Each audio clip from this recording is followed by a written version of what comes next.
Bonjour et bienvenue. Le personnage de la créature de Frankenstein est probablement l'un des plus connus de la littérature moderne. Il crée un mythe. Peu de romans ont eu cet impact. Mais on le connaît souvent au travers de réécritures et de transformations qui en font un personnage très éloigné de celui qu'il était au départ.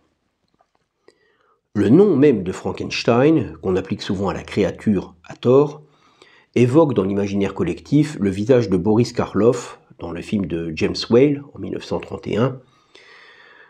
Ce visage a été réadapté, caricaturé, réutilisé, copié, je pense notamment à Lurch dans La famille Adams, mais c'est ce visage qu'on associe à Frankenstein, alors que Frankenstein est le créateur et non pas la créature. L'histoire de l'écriture du roman est en elle-même toute une aventure. L'auteur, Mary Shelley, est une des premières femmes écrivains, mais il faut dire qu'elle a un héritage culturel particulièrement important. En effet, c'est la fille de William Godwin. William Godwin, à l'époque, est un écrivain assez connu, notamment pour avoir écrit Things as They Are or The Adventures of Caleb Williams, un roman où il met en situation ses idées politiques. En effet, on considère qu'il est le père, ou en tout cas un des pères de l'anarchisme. Et la mère de Mary Shelley est Mary Wollstonecraft, une des toutes premières féministes, auteure de A Vindication of the Rights of Women. Alors, Mary Wollstonecraft meurt quand sa fille est encore toute petite, mais elle a quand même grandi dans un ferment culturel dans lequel les idées de sa mère et de son père se sont mélangées. Mary et sa demi-sœur, enfin la fille de la nouvelle femme de son père, Claire Clairmont, reçoivent une éducation particulièrement riche et soignée que peu de femmes avaient la chance d'avoir à l'époque. Et c'est quand Percy Bysshe Shelley, un poète relativement peu connu à l'époque, mais aujourd'hui considéré comme l'un des plus grands poètes anglais de l'histoire, s'associe à William Godwin et devient son protégé, que Mary Shelley le rencontre et en tombe éperdument amoureuse. Or, Shelley fait preuve d'une ouverture d'esprit un peu trop grande pour William Godwin. Il pratique l'amour libre. En même temps que sa relation avec Mary Shelley, il a une relation avec Claire Clairmont.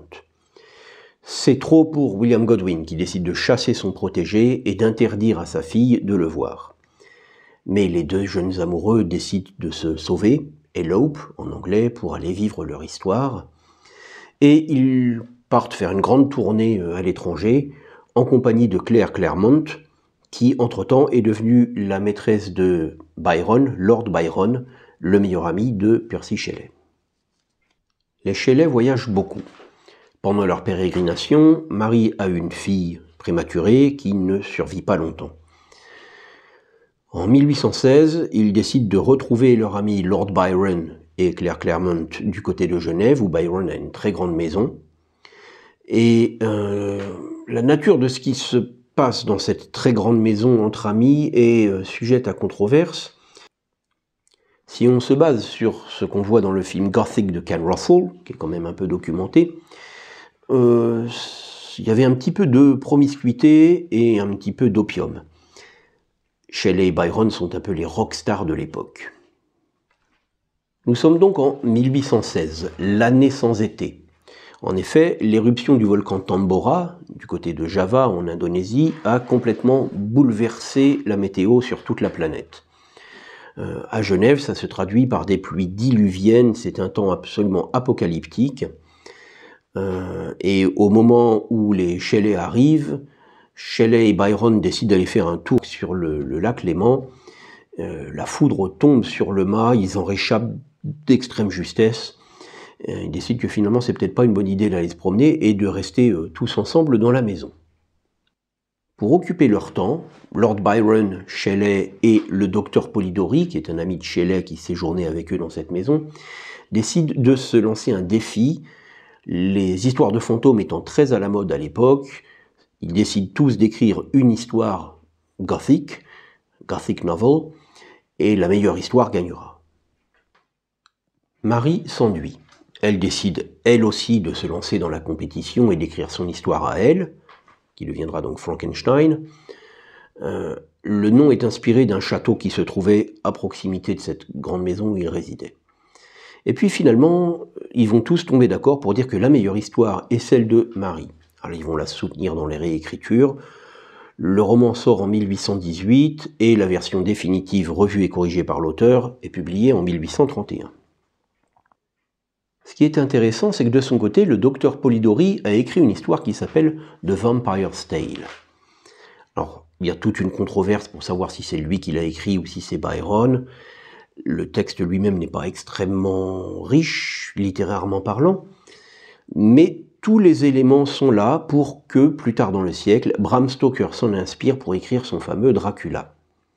Autrement dit, le personnage de la créature de Frankenstein et le personnage de Dracula, qui sont tous les deux des incontournables de la littérature anglaise, sont nés au même moment, dans la même maison. Peut-être même dans le même lit, mais ça, on n'en sait pas. Beaucoup considèrent Frankenstein comme la première œuvre de science-fiction. Il y a eu avant un certain nombre d'histoires avec des éléments fantastiques, mais on est plus dans le fantastique que dans la science-fiction à proprement parler. Alors comment se présente le roman? Commençons par le titre. Frankenstein or the Modern Prometheus. Prométhée est un titan de la mythologie grecque. Il a dérobé le feu des dieux, c'est-à-dire en fait la connaissance, pour la donner aux hommes. Ce qui va permettre aux hommes de s'élever au niveau des dieux et quelque part de les défier. Un peu comme Ève et Adam quand ils mangent le fruit de l'arbre de la connaissance. Pour le châtier, Zeus l'enchaîne à un rocher et le condamne à avoir son foie mangé par un aigle. Chaque jour, l'aigle revient manger le foie. Chaque nuit, le foie est reconstitué. C'est donc un châtiment sans fin. L'histoire se passe au XVIIIe siècle. Elle se présente sous la forme d'un récit enchâssé dans un récit, enchâssé dans un récit. Le premier narrateur est Robert Walton. C'est un explorateur qui est parti essayer de trouver la voie pour arriver jusqu'au pôle Nord sur son bateau. Il commence à être pris dans les glaces, et c'est les lettres que Walton est censé écrire à sa sœur qui constituent le premier récit.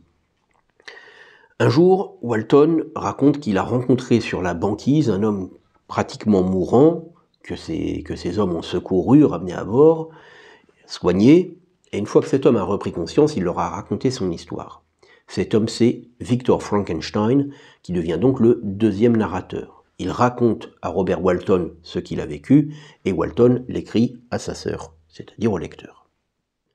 Victor Frankenstein était étudiant à l'université d'Ingolstadt, particulièrement connu pour abriter un groupe de gens dont on va beaucoup parler dans les décennies et même les siècles à venir. Ils sont à l'origine d'un très grand nombre de théories du complot. Ce sont les Illuminati. Alors, après le décès de sa mère, Victor a un peu de mal à s'en remettre et, nourri de cette philosophie Illuminati, décide d'essayer de lutter contre la mort et de créer un humain. Alors, il va récupérer des corps, des morceaux de corps un peu à droite à gauche et réussir à donner vie à la fameuse créature. La créature en question est particulièrement laide et repoussante. En la voyant commencer à bouger les doigts, Victor s'aperçoit de ce qu'il a fait et il prend peur. C'est une abomination physique, une abomination métaphysique, morale. Qu'a-t-il fait? Il se sauve donc, pris de panique, laissant la créature seule dans la pièce. Alors quand elle se réveille, la créature n'a pas complètement toutes ses facultés. C'est un peu comme si on remet un ordinateur en configuration d'usine. Hein. Il n'a pas encore tous les logiciels. Donc la créature tâtonne, apprend à se mouvoir un petit peu dans la pièce, à marcher, et finit par trouver la porte. Il veut sortir, mais il fait froid dehors, donc d'instinct, il attrape un manteau qui se trouvait là pour se couvrir, et il sort pour essayer de comprendre où il est et découvrir le monde. Dès que les gens l'aperçoivent, ils prennent peur. On lui jette des cailloux, on lui jette des bâtons, des pierres, on le chasse à grands cris. Donc la créature se sauve dans la forêt, ne comprend pas très bien ce qui lui arrive, ne sait pas pourquoi on le rejette, part dans la forêt, et il finit par trouver refuge dans l'appentis d'une petite maison. La créature se cache donc, se terre dans cet appentis, et à travers une petite fissure dans le mur, observe ce qui se passe à l'intérieur de cette maison. Et là, il découvre un couple de jeunes gens avec un homme plus âgé, et toutes ces idées de famille, de couple, d'hommes, de femmes, de jeunes, de vieux, va venir de cette observation qu'il va faire de la famille qu'il voit. En les écoutant parler, la créature apprend à parler. En les écoutant lire des histoires et en récupérant les livres en cachette, par la suite, il apprend à lire. Et rapidement, il comprend qu'en fait, cette famille est extrêmement pauvre. Les deux jeunes se privent souvent de nourriture pour pouvoir mettre de la nourriture dans l'assiette du vieil homme, qui est le père du jeune homme, et qui est aveugle. Tout cela, la créature le comprend et elle est émue par la gentillesse de ces jeunes. Et donc, elle va vouloir les aider, mais sans vouloir se faire connaître, puisqu'elle a bien compris qu'il ne faut absolument pas qu'elle se fasse voir. Donc elle va chasser des animaux, elle va couper du bois, elle laisse tout cela sur le seuil de la porte assez régulièrement, de sorte que le quotidien de la famille s'améliore un petit peu. Mais ces dons anonymes, enfin, ils ne savent pas d'où ça vient, mais ils sont quand même bienvenus. Et la créature a un peu le sentiment de faire partie de cette famille par procuration. Un jour enfin, prenant son courage à deux mains, la créature décide d'essayer de prendre contact avec cette famille, de leur parler. Elle décide de parler au vieil homme pendant la journée, quand les deux jeunes sont partis au travail, parce que le vieil homme est aveugle, et donc la barrière de sa laideur ne se posera déjà pas. Tout se passe très bien, la discussion avec le vieil homme s'engage très bien, ils deviennent presque amis, jusqu'à ce que les deux jeunes rentrent. Et à ce moment-là, voyant la créature, ils ont la même réaction épidermique que tous les villageois précédemment. Ils le chassent à grands coups de bâton, de pierre et de hurlements. C'est particulièrement difficile à vivre pour la créature. D'abord parce qu'elle s'était attachée à cette famille, et puis parce qu'elle comprend qu'elle ne pourra jamais avoir d'amis, jamais interagir avec les autres hommes. Sa seule consolation, c'est la lecture, mais rapidement elle tombe à court de choses à lire. Heureusement, ou malheureusement, dans la poche du grand manteau qu'elle avait mis en sortant, elle trouve le journal de Victor Frankenstein dans lequel il raconte sa vie et notamment comment il a fabriqué cette créature. Elle comprend alors qu'elle est une anomalie, qu'il n'existe aucun autre comme elle sur la planète et qu'elle ne pourra jamais s'insérer dans le monde.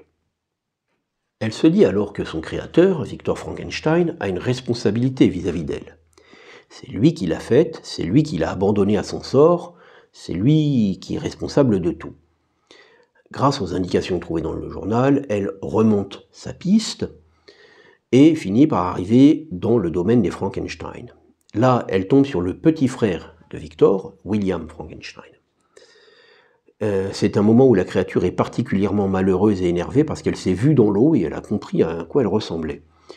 Et donc, elle souffre particulièrement et décide de faire souffrir Victor en tuant son frère, meurtre qu'elle fait endosser à la nourrice de William, ce qui montre au passage qu'elle est particulièrement intelligente et peut-être pas très morale. Victor est le seul à comprendre ce qui se passe. Le corps de la créature a disparu de sa chambre à Ingolstadt et il comprend bien que c'est pas la nourrice qui a pu tuer son frère. Donc il met les pièces du puzzle ensemble, il sait que la créature doit être aux alentours, décide de partir en chasse pour la tuer. Les deux se retrouvent dans les montagnes, dans une atmosphère absolument apocalyptique qui rappelle la nuit pendant laquelle les bases du roman ont été posées, et la créature va discuter avec Victor et lui raconter son histoire. C'est donc le troisième récit. On a le récit de la créature enchâssé dans le récit de Victor qui raconte tout ça à Robert Walton. La créature accuse Victor d'être responsable de tout ce qui s'est passé, y compris la mort de William. La frustration que ressentait la créature au moment où elle a rencontré William est née du comportement de Victor vis-à-vis d'elle. Elle lui demande donc de se racheter en lui fabriquant une compagne. Elle a bien compris qu'elle ne pourra jamais vivre auprès des humains, mais elle voudrait quand même vivre, avoir une vie aussi normale que faire se peut. Et donc avec cette compagne, ils partiraient s'isoler loin du monde où personne ne les retrouverait jamais. il n'interagirait pas avec les humains, et chacun pourrait vivre sa vie de son côté. Victor n'est pas d'accord, mais finit par céder et accepter de lui faire une compagne. Quand il a pratiquement achevé son œuvre, Victor regarde la nouvelle créature et revit tous les remords de conscience qu'il avait vécus quand il avait vu la première créature bouger les doigts et qu'il s'était sauvé dans la panique. Il se dit que vraiment il ne peut pas faire ça, si jamais les deux créatures se reproduisaient, ça serait la fin du monde, enfin. Et donc il décide de détruire la deuxième créature qu'il était en train de fabriquer. La créature est évidemment furieuse et prévient Victor « I will be with you on your wedding night ». Peu après, en effet, Victor doit se marier. Il a pris toutes les précautions possibles pour se protéger de la créature, puisqu'il a compris le « I will be with you on your wedding night » comme « je te tuerai le soir de ton mariage ». Ce que la créature voulait dire, et ce qu'elle fait, c'est qu'elle tue Elisabeth, donc la nouvelle femme de Victor, pour que lui souffre autant que la créature a souffert. La créature n'a pas de nuit de noces, Victor n'en aura pas non plus. Dévasté et furieux, Victor se dit qu'il faut décidément tuer la créature et il va se mettre à la poursuivre. Désormais, ils vont tous les deux être enfermés dans un cercle vicieux où la créature veut faire souffrir Victor autant que Victor l'a fait souffrir et où Victor veut se venger de la créature qui veut se venger de lui. C'est comme ça que Victor finit par arriver sur la banquise, perdre connaissance et être recueilli par Robert Walton, à qui il va donc raconter son histoire. Robert Walton, bien entendu, pensait que Victor délirait et ne croyait pas véritablement à son histoire. Et puis Victor a fini quand même par mourir d'épuisement à bord du bateau. Et la nuit suivante, Robert Walton, en venant veiller le corps de Victor, tombe sur une créature hideuse dans la cabine, comprend de qui il s'agit, comprend que toute l'histoire de Victor était réelle. La créature lui dit alors qu'elle va disparaître vers le nord et quitte le bateau pour aller mourir on ne sait où. Robert Walton réfléchit à toute cette histoire et comprend à quel point l'ambition démesurée est dangereuse. Sa tentative d'atteindre le pôle Nord en bateau, qui a déjà coûté la vie à quelques-uns de ses marins, est une folie, tout comme le désir de Victor de donner vie à la créature était une folie, et Robert Walton décide donc de faire demi-tour et d'abandonner son expédition. Dans le roman, on a donc trois narrateurs, Robert Walton, Victor Frankenstein et la créature. Et plus on s'approche du cœur du roman, plus le niveau de langue monte. Victor Frankenstein a un langage plus châtié, plus littéraire que celui de Robert Walton, parce qu'il a fait plus d'études. Mais la créature a un langage encore plus littéraire et encore plus châtié que celui de Victor Frankenstein. Ce qui nous montre qu'en fait, elle est particulièrement cultivée. Non seulement sur le niveau de langue, mais aussi sur les questions existentielles qu'elle se pose. Est-ce que le créateur a un devoir vis-à-vis de sa créature? Et si tel est le cas, Dieu n'a-t-il pas une responsabilité envers les hommes? On a donc une créature philosophe, beaucoup moins brutale, même si elle a quand même tué William, sous le coup de la frustration. Et pourtant, beaucoup de gens imaginent la créature de Frankenstein comme une espèce de monstre sans cervelle, qui erre ça et là en poussant des grognements et en tuant tout ce qu'elle rencontre. Cette vision est née du film de James Whale en 1931. Le roman a été adapté à de très nombreuses reprises, mais c'est cette adaptation-là qui a le plus marqué les esprits. En 1931, les choses ont beaucoup changé. La science a avancé, on n'est toujours pas capable de donner vie à une créature, mais on est au balbutiement de la psychiatrie. Or, le Frankenstein de cette version a un assistant qui, au moment d'aller chercher un cerveau pour la créature, fait tomber le bocal et par peur de se faire réprimander par son maître, prend un autre bocal avec un autre cerveau qui se trouve être le cerveau d'un criminel mort. Et on se dit à l'époque que quand on a un cerveau de criminel, on est forcément criminel. C'est ainsi que naît la créature de Frankenstein telle que l'imaginaire public la conçoit aujourd'hui.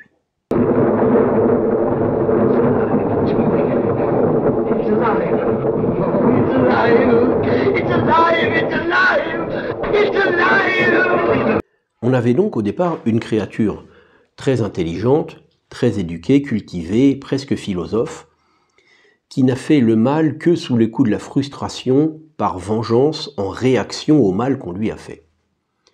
Et puis on arrive à la créature de James Whale, Boris Karloff qui marche en errant, en grognant, en faisant le mal.